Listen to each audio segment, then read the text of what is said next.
Today on the program, attention is on Nigeria's oil and gas sector, which remains the backbone of the economy. Recently, the federal government announced plans to introduce a 15% import duty on petrol and diesel. Also, the National Assembly held a major oil and gas summit to drive this and other new policies, while the Dangote refinery's expansion plans and other domestic initiatives signal hope for energy self-sufficiency. But what do these developments mean for the future of Nigeria's petroleum industry? We're joined by Eche Idoko, an oil and gas expert, for this conversation. Thank you for joining us in the studio, Mr. Idoko. Yeah, thank you very much, Miriam. It's a pleasure to be here. Let's begin with the bigger picture now. How would you assess the current stage of Nigeria's oil and gas sector, especially looking at efforts to boost domestic refining and reduce import dependence? Yeah, I think I would want to start by commending the efforts of this administration, particularly the efforts of the economic team in implementing some of the key policies that have dovetailed into a lot of positive developments in this sector, like you had earlier highlighted. We have seen the introduction of the 15% tariff on importation of petroleum products, which would directly and indirectly facilitate the growth and development of the domestic refining. We have seen the introduction of the Naira for crude policy, though enjoyed by Dangote refinery at the moment, being the only refinery which is producing PMS, but we hope that in the shortest time we would see an expansion of this policy to other refining companies. This policy has no doubt contributed to the stability in the FX market, like you have observed. And this positive development has seen even the announcement recently by the Dangote Refinery Group that they are going to be expanding their plan to a 1,000 barrels per day plant, which will make it the single largest refinery in the world. Currently, when it comes to conversations around petroleum refining, Nigeria is there at the center. We must understand, you would appreciate this more when you understand where we are coming from.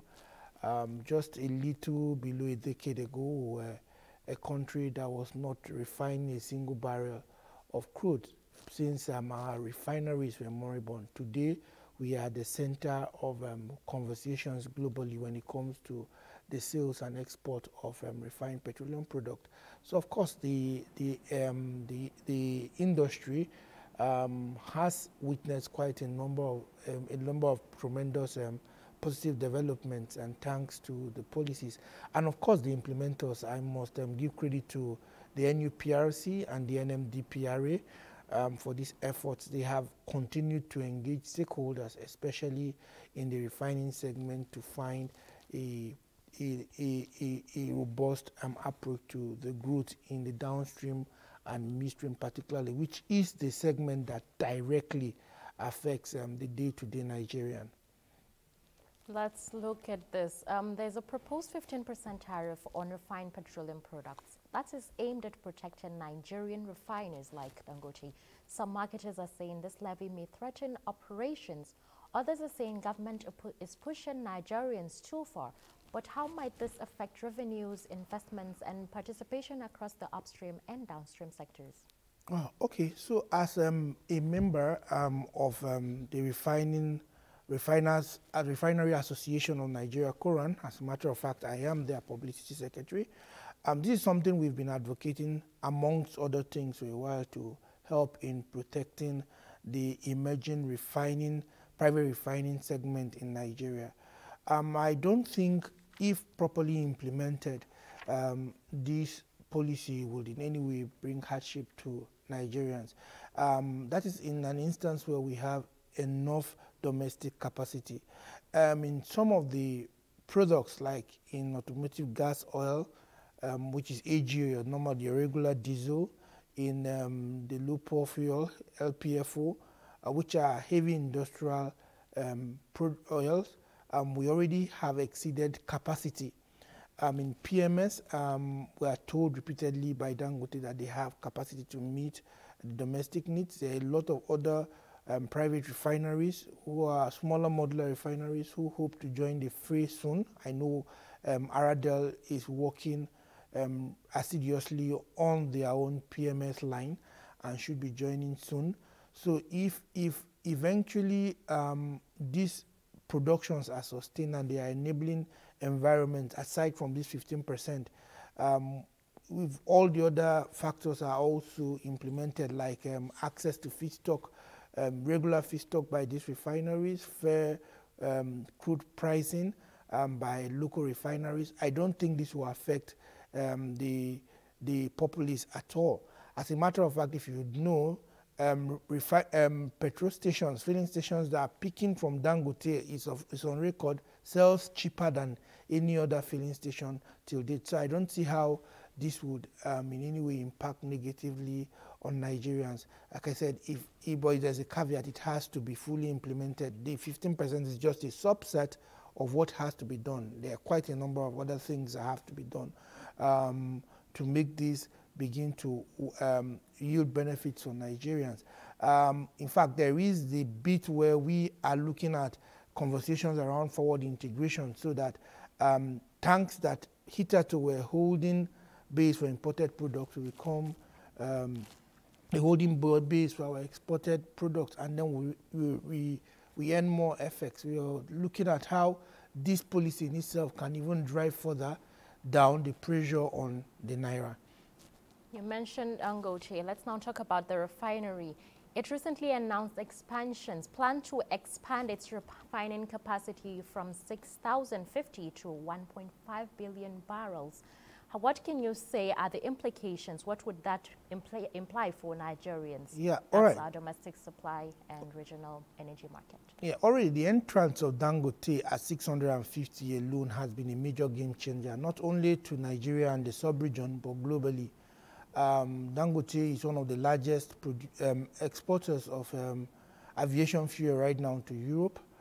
We have seen the complete change and disruption in the old order around the Gulf of Guinea when it comes to trading of refined products owing to Dangote alone. And the 1.5 million barrels per day refinery can only further buttress the point that it would stamp Nigeria as an energy giant.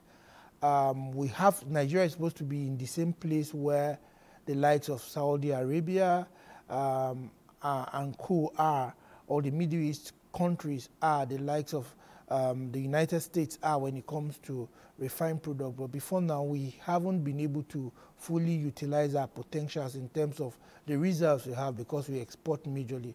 But now we've been able to, with Dangote's entrance and ramping up to 1.5 million, we are going to be able to create value, more value in the crude that we produce. And this would make Nigeria, no doubt, a hub of serious business activities, commercial activity when it comes to issues of crude refining and the value that are attended to it.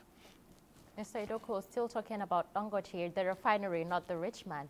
It's also projected that the refinery will help to stabilize Nigeria's foreign exchange market and strengthen the Naira by reducing fuel import bills. Do you share this optimism, and what other ripple effects is that already having?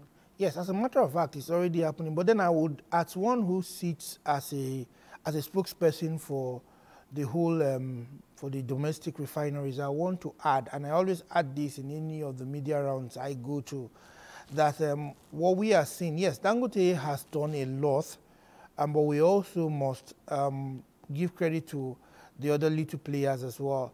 The modular refineries who have also been complementing in their little way, but not insignificant in terms of contributing to the domestic refining quota. But having said that, the Dangote refinery, or local refinery as the case may be, has really stepped in to halt the free fall that we had experienced with the Naira in yesteryears. Since the government's body language became bullish in terms of supporting local refineries. We have seen how this has cascaded to even the monetary market, to the extent that we are beginning to see Naira appreciating on a day-on-day basis, and this is not unassociated with what's happening in the refining segment. Mr. Idoko, a strategic forum on advancing 1 million barrels per day production initiative is set to hold in London this month. What does this signify for Nigeria's production ambitions and global engagement in the oil market? Okay, so you know, in my opening statement, I did say that we have to commend the regulators for their supporting role in where we have come thus far in the journey to making Nigeria a major refining hub. And one of the key players here is the NUPRC. One of the challenges we have had around domestic refining was to have enough barrels to refine. Nigeria currently produces a little less than 1.5 million barrels in a day in Nigeria, and if all the licensed refineries were to come on stream, including the existing Nigerian refineries, would have issues with adequate supply. So there had always been a conversation around the need to improve the volumes of crude oil barrels we produce. And NUPRC has been dogged in the work to increase these barrels.